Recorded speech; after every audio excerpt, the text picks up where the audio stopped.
What's up, guys, and welcome back to our Hulkamania series, Brawler Ejected in WCW. And in WCW and TEW as WCW, there we go, that's how you speak English. We're on our last set of shows before WCW Bash at the Beach, as I believe this is a home show, or go home show. I've got to double check, I'm sure it is. If it's not, oh well. We have a go home show, and we'll have a second, even more going homey show. But let's jump right in. So we open with Hulk Hogan cutting a promo on Ric Flair, but this is like taped outside, so you're like, oh, he's not even here tonight, brother. He's no even here. And he's like, oh, Flair, Brawler Jack, dude, you know, he does the Hogan thing. He says the brawlers. He jacks the dudes. Wait a minute. Let's not go there. Next segment. A decent match. We have our first test out of this team. You know, Dustin. He's gonna team with Arn against the goddamn stud stable. So Arn and Dustin pick up a win against Bad Attitude, apparently. That's a team. When Dustin defeats Steve Curran via pinfall with a Bulldog, I guess 63. Wow. Steve letting down the side. And then after the match they're celebrating like, yeah, we could be a good team. And then, oh, here comes Meng and Terry Funk. God, I love Bodyguard Meng. He looks so badass. That's like peak Meng, I think, is like badass Colonel Robert Parker Bodyguard Meng. Gosh, I spent like a whole episode of WWF actually talking about how much I love Colonel Robert Parker, and here he is again. I love him, he's great. He's like, yeah. Oh, he's great. Anyway, it's got 75 B-. Johnny B. Bad, he's like, Lord Steven Regal, Bash at the Beach, I'm going to take your television title. Woo, and does like little Richard things, I don't know. Probably like make some bad pun, like at Bash at the Beach, you'll have a bad day. Yeah, Bash at the Beach, it'll be good to be bad. At Bash at the Beach, my name's Johnny B. Bad. He gave up at the end there. Oh, nice. And straight out of Blackpool, defeats the Patriot in 9:45 by pinfall with an exploder suplex. Alright, that's cool. He makes defense number 3 of his WCW television title, getting a 70C+. I'm gonna have the TV title defended each week on TV. I know that sounds like you know, sometimes companies do that and then give up on it, but I quite like that, so I'm gonna keep that around. Cactus Jack and Kevin Sullivan, they hype up their match with the Nasty Boys, being like, Nasty Boys, you beat up Dave Sullivan and we're gonna get revenge for him, and that's what's gonna happen. I guess this is 72. Jim Duggan, he got a promo backstage, you know, his typical like tough guy, you know, USA. He's not like talking about anyone, he's just talking about Jim Duggan, just like, yeah, and like doing the thumbs up and all the Duggan stuff, like brandishing a 2x4 like an absolute madman. And then he comes out and has a match against Bunkhouse Buck in 6:32, and he wins with a running clothesline tackle. Again, a 62C. Then Austin comes out, Austin's backstage, excuse me, and he cuts a promo on Ricky the Dragon Steamboat, and he's like, Ricky the Dragon Steamboat, more like Ricky the rubbish steamboat. Good one, Steve. I should have thought of a better insult, but yeah, he's just like, Steamboat sucks, I'm great. And at Bash at the Beach, I'm gonna prove it. Oh yeah, 8-7. I like to picture like the terrible like examples of what I think they're saying in these promos, or like what, you know, in my mind is kind of being said. I like the idea of that actually being the promo that's delivered. So like Sting comes out and he's like, Ric Flair, you're a jerk. And like the crowd are like, yeah, it's a good promo. yeah, he's just, Flair. I don't like Flair. I've never liked Flair. Flair's a big jerk. Typical Sting. Guess in 86.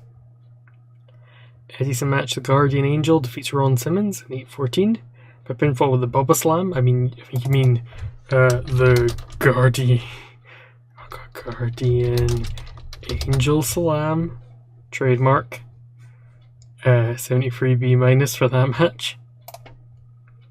And then after the match, he's celebrating. He's like, "Yay, I won!" And then Vader runs out, and he's like, "Surprise, Vader!" And just like in my head, it's like zoomed in on like the Guardian Angel, like he's on the top rope, posing, or on the middle rope posing, and gets down, turns around, gets down, so he's like then on the ground in the corner, turns around, so he's facing the other way, and Vader just runs in and like does a big Vader splash in the corner to him, like out of nowhere, just like poof, and then beats him up some more. That's like cool.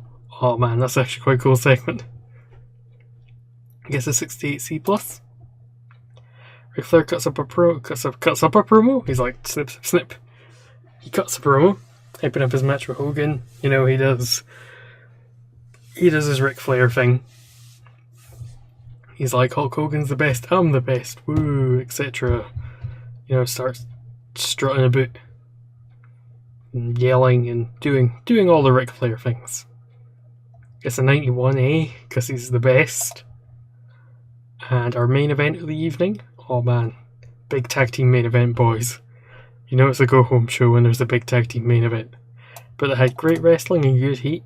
Ricky Steamboat and Sting defeat Steve Austin and Vader in 2005, and Sting defeats Austin by pinfall with a Bulldog.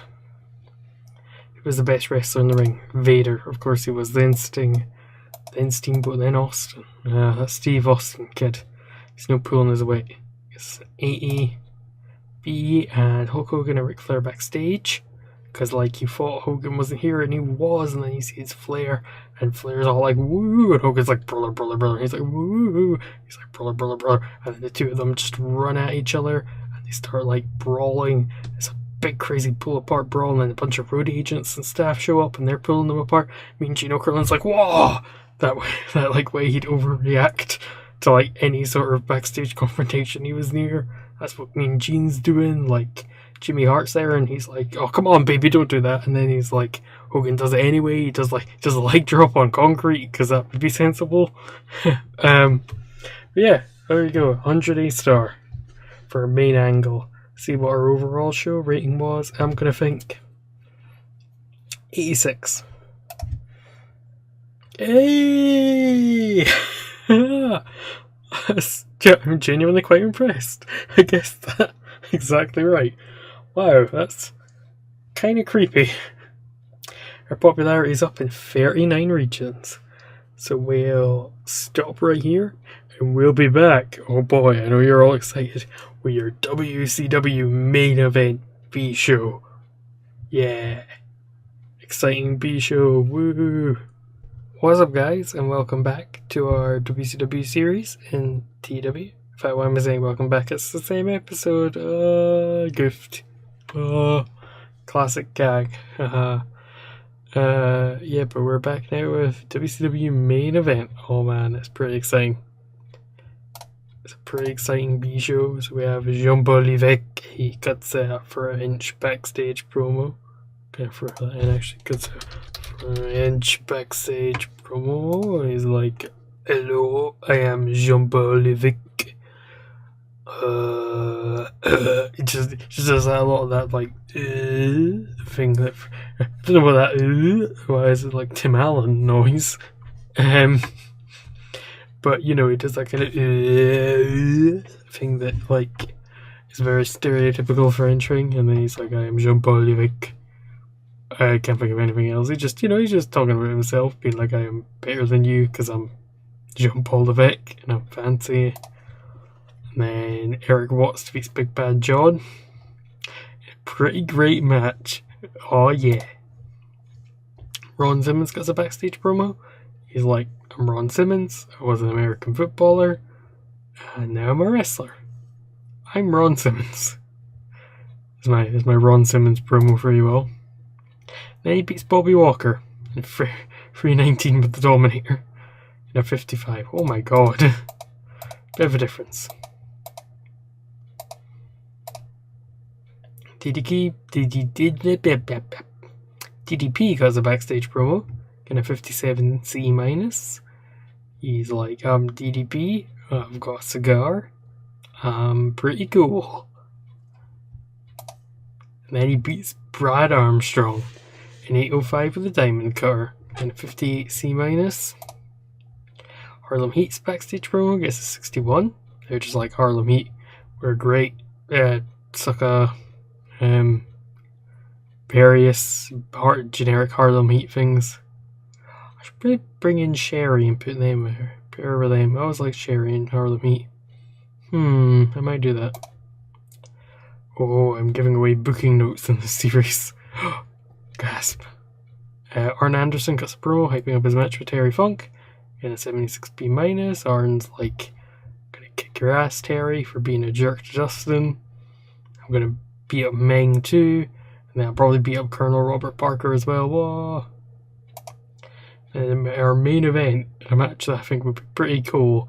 Arn Anderson defeats Booker T in 1445 by pinfall in a 65C, which is the highest I think you can get for a match that's under 15 minutes, so not bad.